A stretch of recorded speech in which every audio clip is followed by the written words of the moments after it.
Rating Cuphead DLC bosses, let's go. Number 6 is Chef Saltbaker. His boss fight isn't really bad per se, but it's in my opinion the least enjoyable one to fight.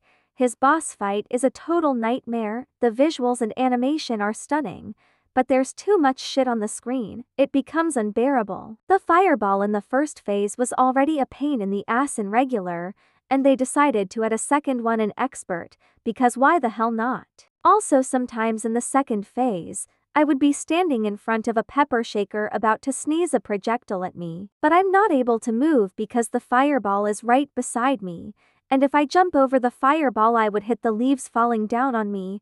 I don't know how, but I keep getting into that situation. I could probably just dash roll under the fireball, but my reaction time is so slow. So that's probably just a skill issue on my end.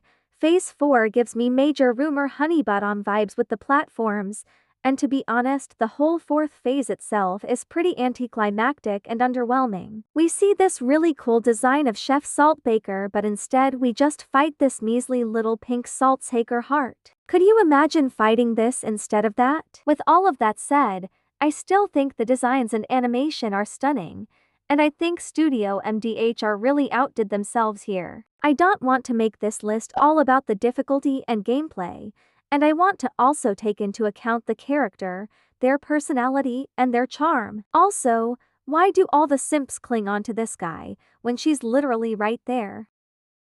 For number 5, we have Glenstone the Giant. His boss fight can be really annoying at times, especially the first phase.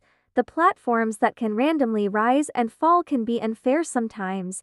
On expert, almost all your platforms eventually disappear and you get left with 2 platforms. And if he summons the geese, and the platform you're standing on rises, you're basically screwed. Phase 2 needs a lot of multitasking. You'll need to focus on the ball that the puppets are throwing, and you need to keep track of all the jumping gnomes. If you're too focused on the ball, you can accidentally walk into a gnome, and if you focus too much on the gnomes, you can get squashed by the ball. Phase 3 is extremely easy, the attacks are simple. Just dodge the chicken and parry the pink bells that come out of the skulls. And jump or duck under the arrows the gnomes spit out, and you're good to go.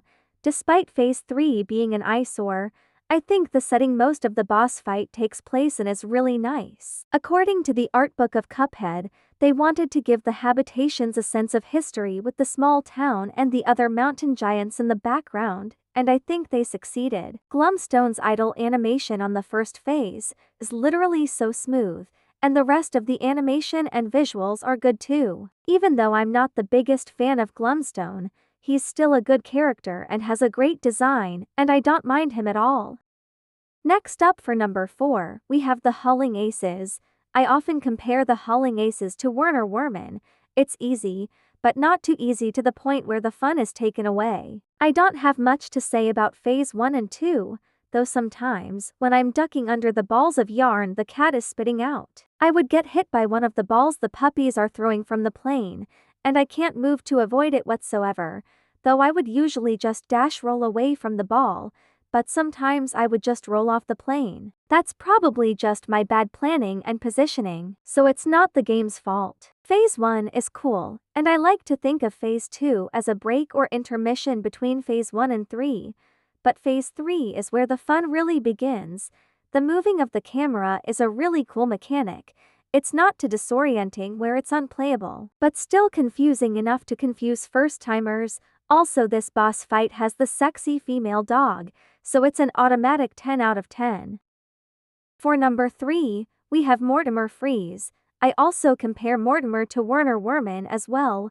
Easy but not too easy, but I still find Mortimer way harder than Howling Aces. This boss fight is a pain in the ass to S rank, since he really starves you of parries. He summons a pink tarot card once in a blue moon, and I keep accidentally killing the pink popsicles before I get the chance to actually parry them in the second phase. And I can never get to the pink buckets because they move to the other side of the screen too fast for me to actually reach them and parry them in the third phase. But that's just a minor nitpick, and they don't bother me much. Anyways, the whole battle is really fun and I always like replaying this boss fight whenever I need a refresher for Cuphead.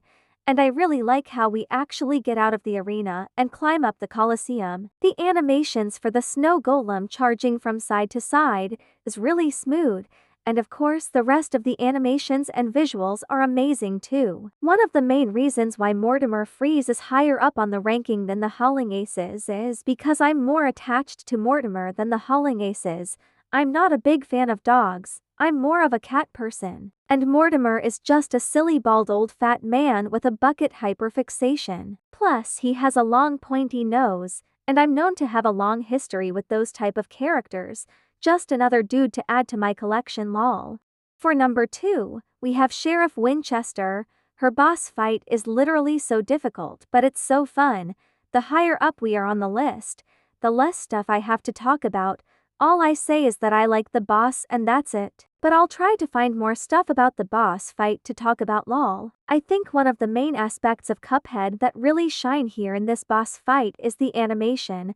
The phase transformation animations are spectacular and literally so bizarre, and I love it. Esther Winchester herself is awesome, and I absolutely adore her and her design. I love how her battle starts out in a saloon. Kinda reminds me of Wally Warbles, as both of them start out in buildings and get out of them in later phases. Maybe I should start talking about the gameplay now. I don't have much to say about phase 1, but that darn eagle with the dynamite sucks ass. Phase 2 is fairly easy. Her vacuum sucking attack reminds me of one of Jimmy the Great's phase 1 attacks but reversed. Phase 3 is utter chaos.